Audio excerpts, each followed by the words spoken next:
Chers téléspectateurs d'Afro Info 243, comme annoncé dans nos précédentes éditions, voici la suite des événements. À 17h30, un calme précaire s'observe sur le front. Les mouvements de déplacement de la population vers Minova et Goma se poursuivent. Les forces armées de la RDC contrôlent toujours le village de Lupango sur l'axe Sake-Kichanga à plus ou moins 10 km de Sake. Tôt ce lundi matin, d'intenses combats ont de nouveau opposé les forces armées de la RDC aux terroristes du 23 dans les groupements Kamuronza à la chefferie des Bahunde en territoire de Massissi, province du Nord Kivu. Ces terroristes ont lancé cette attaque pour tenter de couper la route Goma-Sake au FRDC. Ils ont en effet contourné les positions de l'armée dans les parcs du Virunga, attestent les sources anonymes confirmées par les responsables coutumiers. Des tirs à l'arme lourde se faisaient entendre dans les parcs du Virunga où ces terroristes se sont heurtés à la résistance des FARDC, confirment les mêmes sources. Jusque-là, aucun bilan de ces combats n'est établi, mais il est signalé un afflux de déplacés arrivés dans la cité de Sake. Toujours à Masisi, sur le front sud, les localités de Kichanga et Kilolirwe sont toujours sans habitants. Ils ont peur d'y retourner, craignant les exactions du M23, confient la plupart d'entre eux. Cependant, une accalmie s'observe sur le front nord de la ville de Goma, dans les territoires de Rutshuru, ainsi que dans les alentours du Pomambenga.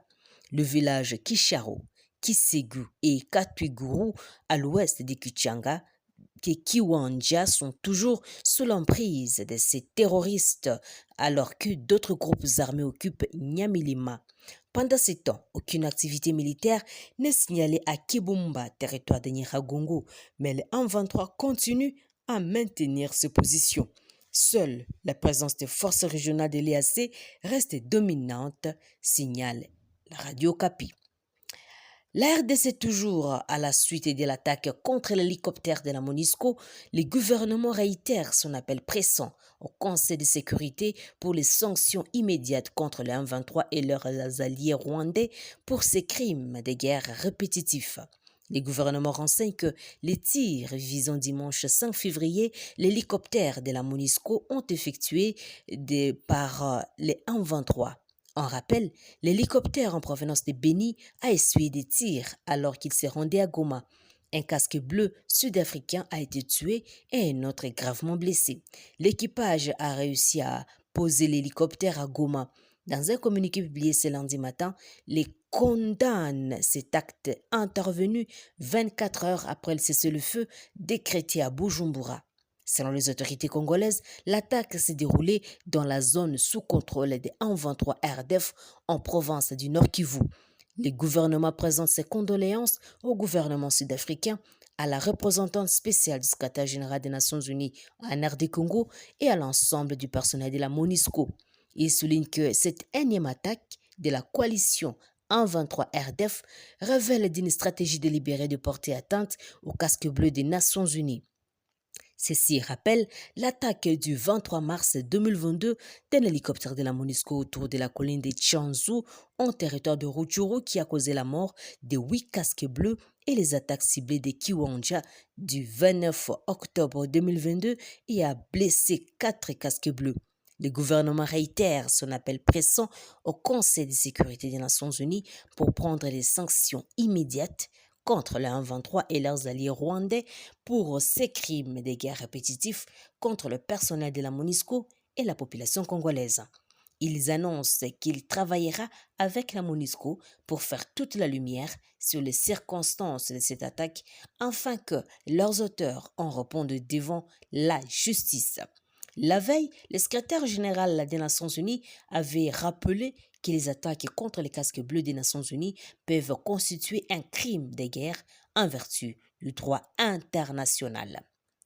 Le secrétariat exécutif de la Communauté des États d'Afrique de l'Est, EAC, est agacé par l'expulsion des 30 janvier 2023 des 3 officiers rwandais déployés dans le cadre du commandement de la force régionale de cette organisation sous-régionale. Il rappelle que ce déploiement avait été décidé le 7 novembre Sharm el-Sheikh en Égypte par les chefs d'État de la région en marge de la COP27. Christophe Lutundula Apala, vice-premier ministre, ministre des Affaires étrangères, a répondu au micro d'actualité.cd. J'ai répondu ce matin au secrétaire général de l'EAC. Nous n'avons jamais expulsé. L'expulsion n'a un contenu en diplomatie. Nous n'avons jamais éconduit, d'une manière ou d'une autre, les officiers rwandais auxquels vous faites allusion. Je crois qu'un de leurs collègues congolais, qui est aussi responsable, a plutôt donné un conseil. Ne faisons pas la politique de l'autruche. Aujourd'hui, la tension est vive entre la RDC et le Rwanda, entre notre peuple et l'État du Rwanda. Je ne dis pas entre le peuple congolais et le peuple rwandais. Les Congolais meurent, on pille leur pays, on prend nos territoires, on ne respecte pas le plan de paix international. Devant ces situations, nous ne voulons pas que demain par hasard, quelque part, qu'on nous dise qu'on a porté atteinte à l'intégrité physique d'un officier rwandais. Cet officier congolais a dit à son collègue que peut-être qu'il est conseillé un petit repli pour que lorsque la tension va se calmer, vous puissiez calmement continuer à œuvrer en RDC. C'est la même logique qui a prévalu lorsque notre président, avec beaucoup de courage, a dit à M. Kagame qu'il ne convenait pas que le militaire rwandais soit dans la force régionale à l'intérieur de la RDC. Il faut voir le contexte. Il n'y a pas d'expulsion parce que c'est prévu dans les SOFA. Autre chose, le nouveau ambassadeur extraordinaire et plénipotentiaire de la République arabe d'Égypte et des États-Unis d'Amérique en République démocratique du Congo ont présenté ce lundi 6 février leur lettre de créance au président de la République, Félix-Antoine Tshisekedi. C'était au cours d'une cérémonie organisée au palais présidentiel du Mont-Galliema à Kinshasa. En présentant ces lettres de créance en qualité d'ambassadeur extraordinaire et plénipotentiaire des États-Unis à Kinshasa, rapporte la cellule de communication du chef de l'État, Madame Lucie Tamlin, a fait part de la volonté de son pays de poursuivre la coopération stratégique avec la RDC. À ce poste, elle succède officiellement à Mike Hammer, nommé en juin 2022 envoyé spécial des États-Unis pour la Corne de l'Afrique, région au cœur des enjeux géopolitiques variés. Diplomate de carrière de haut rang au sein des services des affaires étrangères, catégorie des ministres conseillers, l'ambassadeur Lucie Tamlin a tout récemment exercé les fonctions de chargé d'affaires ad intérim à l'ambassade des États-Unis au Khartoum, au Soudan. Bien avant, elle a été ambassadeur des États-Unis en RCA, puis au Bénin et le chef de mission adjoint aux ambassades des États-Unis au Portugal et au Tchad. Après la diplomate américain, c'était le tour de M. Hicham Abdel Salam, ambassadeur d'Égypte, de traverser la haie d'honneur. Avant sa nomination, il était secrétaire général adjoint de l'Agence égyptienne de partenariat pour le développement. D'après la cellule de communication du chef de l'État Félix-Antoine Tshisekedi, M.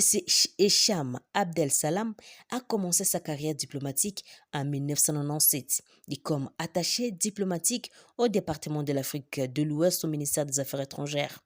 Au fil du temps, il a exercé plusieurs fonctions dans son pays et dans plusieurs postes diplomatiques à l'étranger. De 2014 à 2019, M. Hicham était ministre plénipotentiaire et chef de mission adjoint à l'ambassade de l'Égypte en France. Parlons toujours de la diplomatie.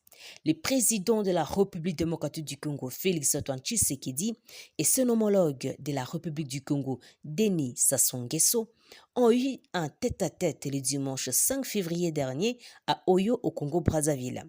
Et c'est ce qui ressort d'une dépêche de la cellule de la communication de la présidence de la République démocratique du Congo, parvenue ce lundi 6 février à la rédaction de 7sur7.cd. Comme l'indique cette source, les deux chefs d'État ont eu un entretien à huis clos pendant près de 3 heures au palais présidentiel de la RD Congo. Par contre, de la République du Congo. Par contre, affirme-t-elle, aucune communication n'a été faite à l'issue de ce tête-à-tête. Notons que cette rencontre intervient au moment où la situation sécuritaire à l'est de la RDC est de plus en plus préoccupante depuis la résurgence des terroristes du M23 soutenus par le Rwanda.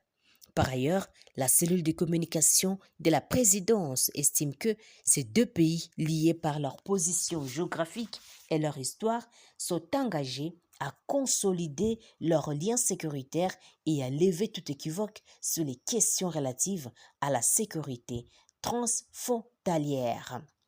Terminons par cette nouvelle. En République démocratique du Congo, un éco-garde a été tué et deux autres blessés au cours d'une attaque attribuée aux miliciens Maïmaï ce lundi 6 février dans le secteur centre du parc de Virunga. Nous sommes au Nord Kivu.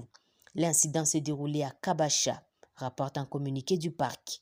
L'ICCN note avec regret la recrudescence ces derniers mois des attaques sur les éco-gardes commis à la conservation du parc national de Virunga alors qu'ils font leur travail conformément à la loi et sollicitent le concours des autorités tant militaires que civiles pour mettre fin à ces phénomènes macabres, indiquent les communiqués. C'est la première attaque armée visant les Rangers cette année dans les parcs de Virunga. Pour rappel, en décembre dernier, deux Rangers et un troisième blessé au cours d'une patrouille de routine à Tchondo, toujours dans le secteur centre du parc.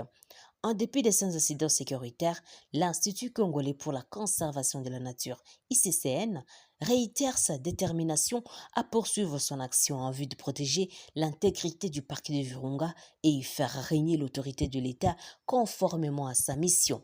Les gardes-parcs payent de lourds tributs dans la protection du parc de Virunga, qui est près de 60 000 km² infecté par les groupes armés. En 2020, par exemple, 21 éco-gardes avaient été tués. Chers téléspectateurs d'Afro Info des 43, c'est par ici que s'achève notre information. Merci à vous tous de nous avoir suivis jusqu'à la fin. N'oubliez pas de vous abonner massivement, activer la petite cloche de notification pour suivre les événements du début à la fin.